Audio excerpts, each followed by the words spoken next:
Malaysia में एक building से एक लेडी गिर जाती है। अब ये पता नहीं चला कि वो एक्सीडेंटल गिरी या उसने सुसाइड करने की कोशिश की, लेकिन वो तीसरी मंजिल से एक लेडी नीचे गिरती है, वो घायल हो जाती है। उसके बाद उसे अस्पताल ले जाया जाता है, लेकिन वहाँ उसकी मौत हो जाती है। अब मौत के बाद पुलिस तफ्तीश करती है कि ये लेडी कौन है, लेकिन इसको कोई शिनाख्त नहीं होती, कोई उसे पहचानता नहीं है। काफ़ी कोशिश के बाद पता चला कि इस महिला का ताल्लुक केरल से है, इंडियन स्टेट। अब इसके बाद बॉडी को जो है वो मोर्चरी में रख दिया गया, मुर्दाघर में। करीब 4 महीने तक मुर्दाघर में ये बॉडी पड़ी रही। 4 महीने तक कोई इस लाश की शिनाख्त नहीं हुई। इसी दौरान जब पता चला कि केरल की है, तो वहाँ पे मलेशिया में बहुत सारे लोग केरल के रहते हैं, उन लोगों ने इस बारे में जानकारी दी और कुछ केरल में एक ऐड अखबारों में दिया यहाँ इंडिया में कि यहाँ एक लेडी है जिसकी ऐसे मौत हो गई, उसकी शिनाख्त नहीं हो रही, कोई देखे। तो 4 महीने के बाद उस ऐड को देखकर केरल के अखबारों में एक महिला सामने आती है और कहती है कि ये हमारी जानने वाली है। लेकिन इन 4 महीनों में कहानी ये होती है कि जब उस लेडी की तस्वीर सामने आती है और फोटो कि इसकी मौत हो गई है, और ये विज्ञापन जब आता है मलेशिया की तरफ से, तो उसी दौरान में एक करीब 20-21 साल पुरानी एक वारदात और एक चेहरा लोगों को याद आ जाता है। ये चेहरा था डॉक्टर ओमाना का। एक ऐसी लेडी, एक ऐसी डॉक्टर जिसके ऊपर एक ब्रूटल किलिंग, एक कत्ल का मामला था, और उस वक्त उसने जिस तरीके से वो कत्ल किया था वो पूरे देश में सुर्खियाँ थी, और वो भागी हुई थी। इंटरपोल में जो जितनी फीमेल अगर हम कहें कि क्रिमिनल है, उनमें टॉप लिस्ट में उसका नाम था इंडिया की तरफ से। तो अचानक इस महिला की मौत होती है बिल्डिंग से गिरकर। तस्वीर यहाँ केरल में देखी जाती है और फिर लोग कहते हैं कि ये वही है, डॉक्टर ओमाना एडाडान। डॉक्टर ओमाना ही नाम था उसका। तो अब ये हुआ कि वही है। अब फ़ौरन केरल पुलिस भी हरकत में आती है, क्योंकि 21 साल से उसकी तलाश है, और यहाँ मलेशिया से उसकी मौत की खबर आ रही है। अब पुलिस सारी चीज़ें यहाँ फॉरेन मिनिस्ट्री के थ्रू कांटेक्ट करती है कि पता करती है कि जो हमारी वांटेड है ये वही तो नहीं है। लेकिन इसी अखबार को देखकर केरल की एक लेडी सामने आती है और कहती है कि नहीं, ये मेरी सिस्टर की लाश है, और इसकी जो तस्वीर है हम लोग इसे जानते हैं, और ये जो मरने वाली है इसका नाम है मर्लिन रूबी। तो मर्लिन रूबी है ये, जो वहाँ पे काम करती थी एक स्टोर में, और ये उसकी लाश है। इसके बाद DNA टेस्ट होता है और मर्लिन रूबी की सिस्टर बाकी लोगों के टेस्ट सैंपल से टेस्ट मिल जाता है, तो ये साफ़ हो जाता है कि वो डॉक्टर ओमाना नहीं है, बल्कि ये मर्लिन रूबी है, कोई और लेडी है। फिर उसकी बॉडी को परिवार वालों को सौंप दिया जाता है। वो बॉडी केरल लाते हैं और उसको केरल में लाकर दफना देते हैं। तो इस खुलासे के बाद डॉक्टर ओमाना को लेकर जो खबर उड़ी वो अब दब गई कि नहीं, डॉक्टर ओमाना अब भी फरार है। और यहीं से डॉक्टर ओमाना की कहानी एक बार फिर जिंदा हो गई 21 साल बाद। अब सवाल ये, डॉक्टर ओमाना कौन है, क्यों उसकी कहानी है केरल की सबसे मोस्ट वांटेड लेडी क्रिमिनल क्यों उसे कहा जाता है? एक दौर में जब आज से करीब 20-22 बल्कि 25 साल पहले उसने ऐसा क्या कत्ल किया जो देश भर में सुर्खियां थी। तो डॉक्टर ओमाना एडाडान केरल की रहने वाली एक बहुत ही अच्छे परिवार की। इसके भाई बहुत ही अच्छे पोजीशन पे वहाँ पर, खुद ये पढ़ने में ब्रिलियंट, और इसीलिए इसका मेडिकल कॉलेज में एडमिशन हुआ। ये आई स्पेशलिस्ट के तौर पर इसने अपना सब्जेक्ट चुना, डॉक्टर बनी। फिर इसके बाद एक और डॉक्टर जो बच्चों के डॉक्टर थे, डॉक्टर राधा कृष्णन, उनसे डॉक्टर ओमाना की शादी हो गई। दोनों खुशखुशाल, धीरे धीरे 2 बच्चे हुए, ठीक ठाक फैमिली चल रही थी, और ये सब वहीं केरल में रहा करते थे। लेकिन इसी दौरान में केरल के पास एक जगह है, वहाँ पे पय्यानूर, वहीं पे ये रहा करते थे। दोनों का अपना क्लिनिक ठीक चल रहा था, फाइनेंशियली भी सब कुछ ठीक था, बच्चे 2 हो चुके थे। इसी दौरान में हुआ यूँ कि अब इनको अपने घर का रेनोवेशन कराना था, और उन्होंने कहा कि चलो हम लोग रेनोवेशन कराते हैं। अब घर में काम के लिए थोड़ा सा नए डिज़ाइन की तरह बनाना था, तो इन्होंने एक आर्किटेक्ट को पकड़ा। उस आर्किटेक्ट का नाम था मुरलीधरन। मुरलीधरन आता है, डिज़ाइन बताता है, दिखाता है, पसंद आ जाता है, और यहीं से अब एक नई कहानी करवट लेती है। डॉक्टर ओमाना और मुरलीधरन के बीच में अब धीरे धीरे दोस्ती और फिर प्यार हो जाता है, और फिर दोनों के रिश्ते बन जाते हैं। थोड़े वक्त तक किसी को पता नहीं चलता, लेकिन ऐसे रिश्ते ज़्यादा दिन छुपते नहीं हैं। कुछ वक्त के बाद अब लोग बातें करने लगते हैं कि मुरलीधरन और डॉक्टर ओमाना अक्सर साथ देखे जाते हैं। जब घर में कोई नहीं होता तब भी मुरलीधरन आता, घर के काम ख़त्म हो गए फिर भी आता। तब इनके रिश्ते की बात धीरे धीरे आम हो गई। अब ये बात डॉक्टर राधा कृष्णन तक पहुंची। राधा कृष्णन ने कहा, समझाने की कोशिश की, लेकिन डॉक्टर ओमाना नहीं मानी। वो मुरलीधरन के प्यार में पागल थी। इसी दौरान अब बात इतनी आगे तक बढ़ गई कि डिवोर्स तक आ गई। डॉक्टर राधाकृष्णन ने कहा कि हम लोगों की समाज में, इलाके में, मोहल्ले में इज्जत है और ये बातें जो सुनते हैं अच्छा नहीं लगता, 2 बच्चों की माँ हो। लेकिन ओमाना ने माना नहीं और आखिरकार डॉक्टर राधाकृष्णन ने अपनी बीवी ओमाना को तलाक दे दिया और दोनों बच्चों को अपने साथ रख लिया। अब ओमाना एक तरह से आज़ाद मुरलीधरन से खुलकर मिलने लगी, लेकिन धीरे धीरे अब उसे भी लगा कि लोग उस नज़र से देख नहीं रहे हैं। क्लिनिक तक उसके अफेयर की बात थी तो लोग पेशेंट भी अब नहीं आ रहे हैं क्योंकि उसे अच्छी औरत नहीं मान रहे। उसे लगा कि लोगों ने मुंह फेर लिया, अब यहाँ रहना बेकार है। अब वो मुरलीधरन से कह रही मुझसे शादी कर लो। मुरलीधरन ऑलरेडी शादीशुदा और उसके भी 2 बच्चे। अब वो उसके साथ टाइम तो पास कर रहा था कैजुअल, लेकिन शादी वादी उसने नहीं सोची थी। तो उसे लगा कि अब क्या करें। फिर उसने कहा चलो थोड़ा कहीं ध्यान हटाते हैं। डॉक्टर ओमाना ने कहा कि अब केरल छोड़ देते हैं और वो पहुंच गई मलेशिया। मलेशिया में उसने एक जाकर अपनी नौकरी शुरू कर दी, एक क्लिनिक में छोटे से रहने लगी। इस दौरान में अब मुरलीधरन से अभी दोनों कांटेक्ट में थे। मुरलीधरन अब डॉक्टर ओमाना से पैसे वैसे मांगा करता था, वो उसे दे भी देती थी, लेकिन अभी आदत पड़ गई, उसे बड़ा बुरा लगता था। अब फिर उसने कहा कि तुम एक काम करो, तुम मलेशिया तुम भी आ जाओ, हम लोग शादी करके अच्छी ज़िंदगी यहाँ बिताएंगे। मुरलीधरन ने कहा ठीक है, पर उसने कहा कि देखो मलेशिया में तुम्हारा तो एक काम करते हैं, फिर हम दोनों पति पत्नी के तौर पर रहेंगे यहाँ, तो उसके लिए जाहिर सी बात है नाम वाम चेंज करना पड़ेगा। तब उसने अपना नाम चेंज कर लिया और उसने कहा कि अब हम एक मुस्लिम हस्बैंड वाइफ के तौर पर रहेंगे। तो ओमाना फिर उस वक्त इंडिया आई। इंडिया आने के बाद उसने अपने एक जानकार के ज़रिए अपना नाम बदला, अमीना बिंदे अराबुद्दुल्ला कर दिया उसने अपना नाम, और साथ ही मुरलीधरन को भी एक नया मुस्लिम नाम दे दिया। दोनों के कागजात बने, पासपोर्ट बने और इसी फर्जी नाम पे, मुस्लिम नाम पे दोनों अब मलेशिया पहुंच गए। मलेशिया जाने के बाद अब दोनों हस्बैंड वाइफ के तौर पर रह रहे हैं, सब कुछ ठीक है। लेकिन मुरलीधरन की नीयत कुछ और थी, उसकी नज़र ओमाना के पैसों पर थी, वो पैसे मांगता, बार बार ये सारी चीज़ें। फिर दोनों में झगड़ा हुआ। मुरलीधरन ने कहा कि अब मुझे यहाँ रहना नहीं, मैं इंडिया वापस जा रहा हूँ। वो इंडिया आ गया। अब इंडिया आने के बाद उसने ओमाना को ब्लैकमेल करना शुरू किया। उसने कहा कि तुम मुझे पैसे दो, अगर नहीं दोगी तो मैं बता दूंगा वहाँ मलेशियन पुलिस को कि तुम वहाँ फेक नाम, फर्जी नाम से ठहरी हुई तुम हो डॉक्टर ओमाना, लेकिन वहाँ पे जो तुमने पासपोर्ट और बाकी चीज़ें बनाई वो अमीना के नाम पर बनाई है, तो फिर तुम जेल चली जाओगी। यही जब ब्लैकमेल उसने किया, डॉक्टर ओमाना ने पहली बार ये तय किया कि मुरलीधरन को वो अपनी ज़िंदगी से हमेशा हमेशा के लिए बाहर निकाल देगी, न सिर्फ अपनी ज़िंदगी से बल्कि खुद उसकी ज़िंदगी से भी। और इसी के बाद वो एक ऐसी साजिश रचती है जो केरल में आज भी लोग याद करके उनके रोंगटे खड़े हो जाते हैं। इन सारी चीज़ों के बाद 1996 में 1 हफ्ते की छुट्टी लेती है डॉक्टर ओमाना और मलेशिया से केरल आती है। 7 जुलाई को वो मलेशिया से केरल के लिए प्लेन पकड़ती है। 14 जुलाई को उसको वापस जाना है। 7 जुलाई को वो उतरती है और उसके बाद वो तिरुवनंतपुरम में लैंड करती है। लैंड करने के बाद वो 1-2 वहाँ पे जाती है। पहले अपने भाई के घर जाती है, भाई के घर पे अपनी जेवर और बाकी चीज़ें रखती है, और फिर वहाँ से वो निकलती है कि उसे कहीं काम से जाना है। निकलने के बाद अब वो सबसे पहले ऊटी पहुँचती है। ऊटी में वो जाती है 1-2 जगह पे पहले, कुछ गेस्ट हाउस, रिजॉर्ट, लेकिन उन्होंने कहा कि ऑफ सीज़न है और एक सिंगल महिला को हम लोग कमरा नहीं देंगे। तो वापस आती है वो ऊटी, और रेलवे रिटायरिंग रूम जो होता है, जो रेलवे स्टाफ और आमतौर पर बहुत सारे जो पैसेंजर एक जगह से दूसरी जगह जाना होता है तो उनके लिए रिटायरिंग रूम होता है, एक तरह से आप कहेंगे एक कमरा होता है। उसमें आप एक चार्ज है नॉमिनल, वो देकर आप रुक सकते हैं।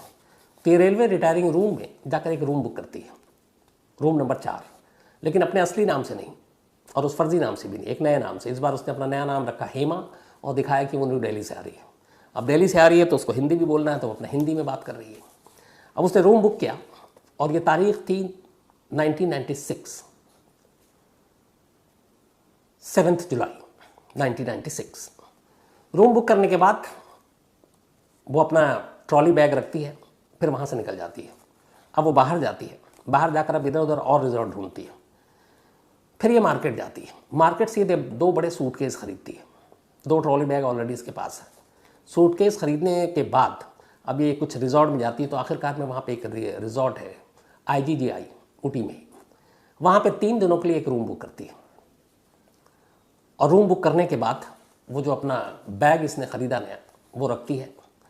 फिर इसके बाद अब वो टैक्सी लेती है और इसके बाद वहाँ से बाहर निकलती है और एक स्टडी बूथ से मुरलीधरन को फ़ोन करती है और मुरलीधरन से कहती है कि मैं केरल आई हुई हूँ और इस वक्त कालीकट में हूँ और तुम मुझे मिलो आकर, तुम्हें जो पैसे चाहिए थे वो मैं लाई हूँ, पर किसी को बताना मत कि मैं आई हूँ और तुम मुझसे मिलने आ रहे हो। तो तुम्हारे को पैसे देने, मेरे पास पैसे हैं जो तुमने डिमांड की थी, और हो सके तो 1-2 दिन मेरे साथ भी गुजार लो तो मुझे खुशी होगी।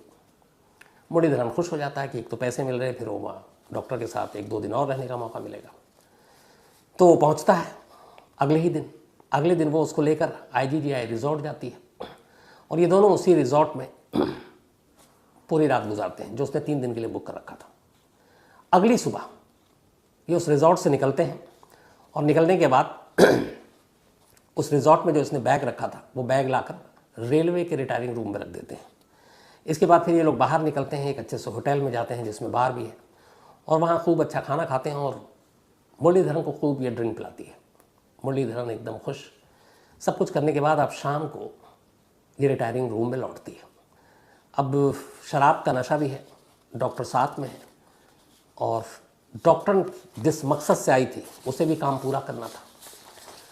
तो इन सारी चीज़ों को देखते हुए अब वो ड्रिंक करने के बाद रिटायरिंग रूम में आती है और फिर ये दोनों कमरे में अकेले हैं।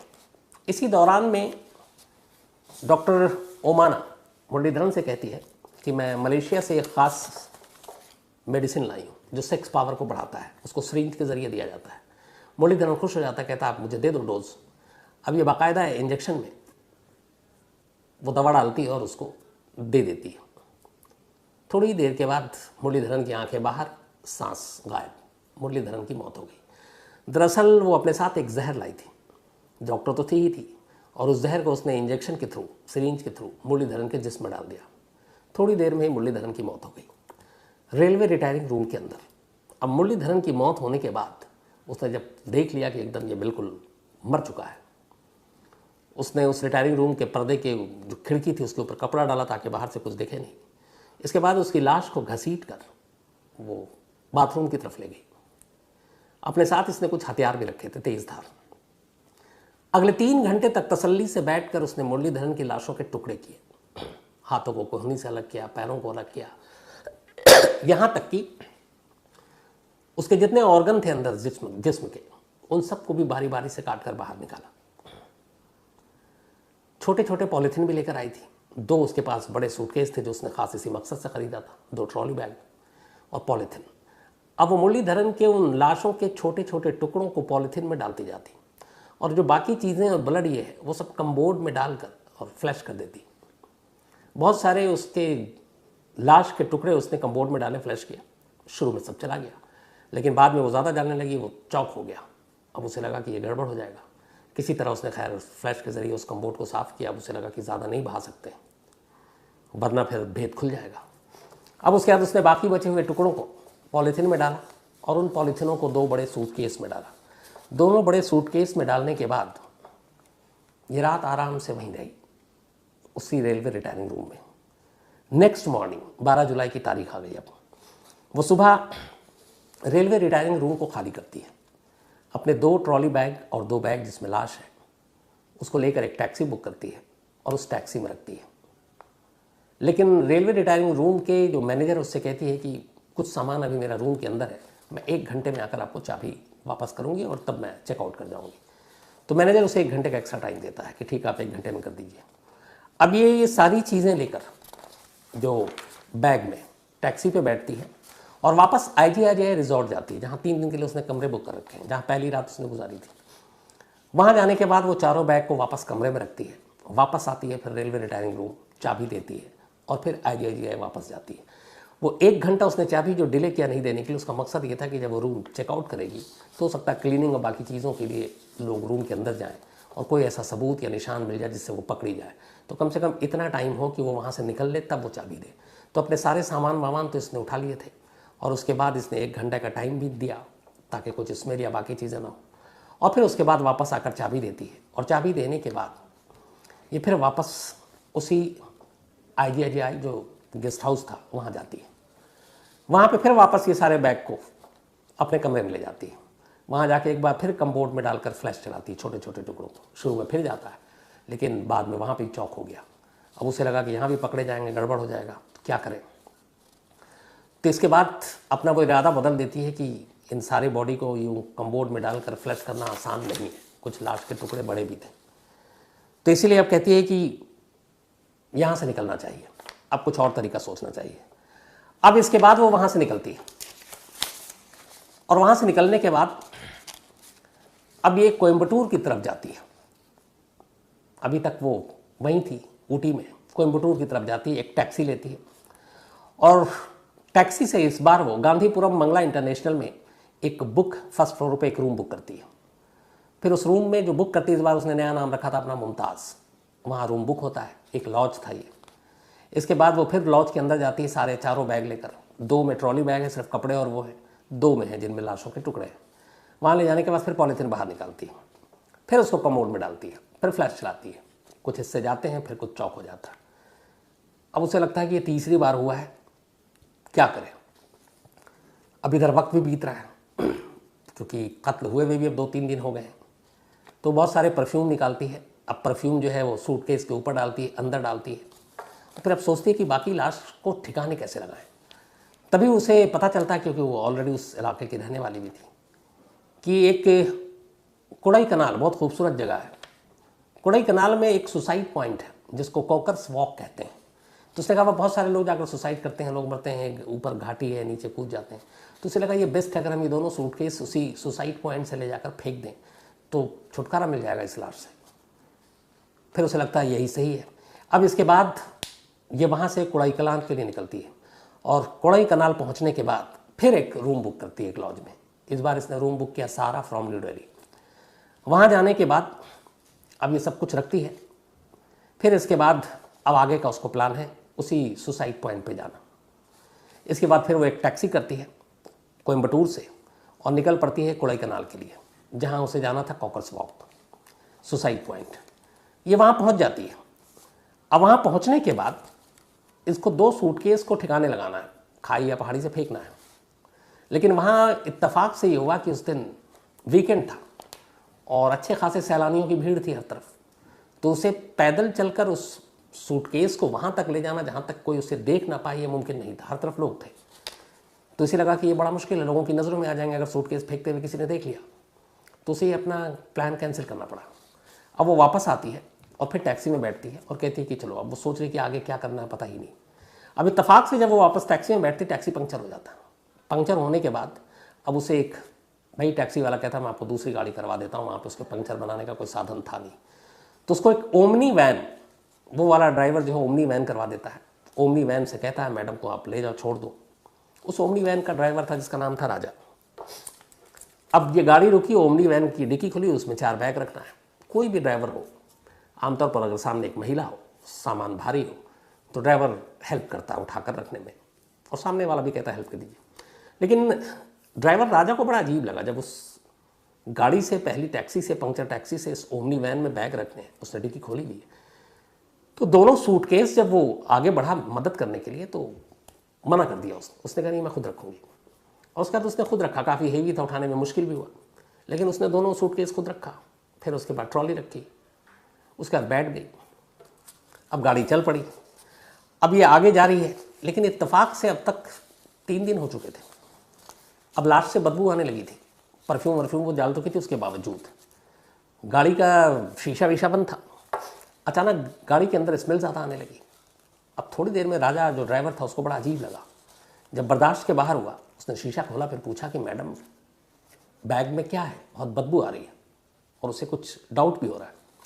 पहले उसने टाला, फिर कहा नहीं मैम कुछ है ऐसी चीज़ जिससे बदबू आ रही बहुत तेज़, अब आप मुझे बता दीजिए कि क्या है। तो घबरा गई, उसने कहा कि हमारी तो पोल खुल जाएगी। फिर उसने एक तरीका अपनाया, उसने कहा कि इसको सच बोलकर इसको अपने साथ मिला लेते हैं। उसने कहा कि देखो इस दोनों बैग में एक इंसान की लाश है जिसका मैंने कत्ल किया है। इस लाश को ठिकाने लगाने आई थी, मौका मिला नहीं। अगर तुम इस काम में मेरी मदद करो मैं तुम्हें अच्छे खासे पैसे दूंगी। अब राजा को ये लगा जिस रास्ते से गुजर रहा है सुनसान रास्ता है, पहाड़ी है, और पीछे बैठी हुई एक लेडी कह रही है कि मैंने कत्ल किया है और 2 बैग में लाश है। तो उसे ये भी था कि अगर एक का कत्ल कर सकती है तो फिर इसका मतलब है खूंखार हो सकती है, उसे भी मार सकती है। उसने ऑफर ठुकराया तो पता नहीं क्या करेगी। अब वो डरा हुआ है, कहता मैम मैं गरीब हूँ, आप जो कहें बस मुझे पैसे दे दीजिएगा, मैं आपकी मदद करूँगी। वो खुश हो जाती है, कहती है ठीक है। तो कहीं अच्छी जगह देख के जहाँ पे कोई ना हो तुम रोकना। शाम हो चुकी थी, अंधेरा हो चुका था, अचानक गाड़ी रुकती है। इधर थकी हुई, 3 दिन से सोई नहीं, एक तो कत्ल, डर, दहशत, पकड़े जाने की फिक्र, इन तमाम उलझनों के बीच उसकी हल्की सी आंख लगी थी। अचानक गाड़ी रुकी, आंख खुली तो देखती क्या है कि गाड़ी एक पुलिस स्टेशन के सामने रुकी हुई है। टैक्सी ड्राइवर राजा ने गाड़ी ले जाकर पुलिस स्टेशन के सामने गाड़ी रोकी और एकदम झपट कर गाड़ी से उतरा और चीखता हुआ पुलिस के सामने कहा कि मेरी गाड़ी में एक लाश है। अब ये सुनते ही सारे पुलिस वाले हरकत में आए, गाड़ी को घेर लिया। उन्होंने देखा अंदर एक लेडी बैठी हुई है। उसने पूछा लाश कहाँ? उसने कहा कि पीछे डिक्की में 2 बैग है। अब पुलिस वाले ने, चूँकि ड्राइवर ने खुद देखा नहीं था, डिक्की खोली, दोनों बैग निकाले, उसमें पॉलीथिन थे और पॉलीथिन में कुछ पॉलीथिन खुलने के बाद एक पंजा दिखा, कुछ हाथ के हिस्से दिखे, उंगलियां दिखी। साफ हो गया कि ये इंसान की लाश के टुकड़े हैं। फौरन उस लेडी डॉक्टर को गिरफ्तार कर लिया गया। गिरफ्तार करने के बाद चूंकि सबूत के साथ किया गया था, डॉक्टर ओमाना, और विटनेस भी था राजू ड्राइवर। अब उससे पूछताछ हुई, सामने बैग था, लाश थी। झूठ बोलने की कोई उम्मीद नहीं थी। शुरू में उसने घुमाया लेकिन फिर पकड़ी गई और आखिरकार उसने एक्सेप्ट कर लिया। इसके बाद बचे कुछ, चूँकि पूरा हाथ का ये हिस्सा था, इन सारे के फिंगरप्रिंट्स मिलाए गए, मुरलीधरन की फैमिली को बुलाया गया, उसके पुराने रिकॉर्ड निकाले गए, साइंटिफिक तरीके से मैच किया गया, फिर पता चल गया कि ये मुरलीधरन की ही लाश है। इन सारी चीज़ों के बाद अब गिरफ्तारी के बाद अदालत में पेश किया गया, मुकदमा चलता रहा। 1996 की बात है ये, करीब 5 साल गुजर चुके थे। अब 2001 आ गया। 2001 में डॉक्टर ने बेल के लिए अप्लाई किया और उसने कहा कि अब चूँकि 5 साल हो गए हैं, सब चार्जशीट दाखिल हो गई, अब भागूंगी कहाँ। तो डॉक्टर ओमाना एराडन ने बेल के लिए एप्लीकेशन मूव किया। एक महिला थी, पहला जुर्म था, 5 साल हो चुके थे। अदालत ने उसे ज़मानत दे दी। वो ज़मानत पर बाहर आई और ऐसा बाहर आई कि आज 21 साल हो गए, उसका कुछ पता नहीं है। ज़मानत तोड़कर वो भाग गई। भागने के बाद वो कहाँ गई मालूम नहीं। पहले तो केरल पुलिस उधर ढूंढती रही। 2007 में, उसकी फरारी के 6 साल के बाद, फिर केरल पुलिस ने रेड कॉर्नर नोटिस जारी किया, इंटरपोल को कांटेक्ट किया, उसकी डिटेल दी और बताया कि हमें वो वांटेड है और उसकी तलाश की जाए, लेकिन कोई सुराग नहीं मिला। 2007 में ही जो डॉक्टर ओमाना के दोनों बच्चे थे, पुलिस चूँकि उस फैमिली से भी नज़र रखी हुई थी कि 2 बच्चे हैं, कभी कांटेक्ट करेगी, तो उनमें से एक बच्चे ने पुलिस को बताया था कि करीब 7 साल के बाद उनके पास पहली बार फ़ोन आया था और वो फ़ोन मलेशिया से था और वो उसकी मम्मी थी और उसने बताया मैं मलेशिया में हूँ। इसके बाद कभी बात नहीं हुई। तो ढूंढती रही, इंटरपोल भी लगी रही, लेकिन डॉक्टर ओमाना एराडन का कोई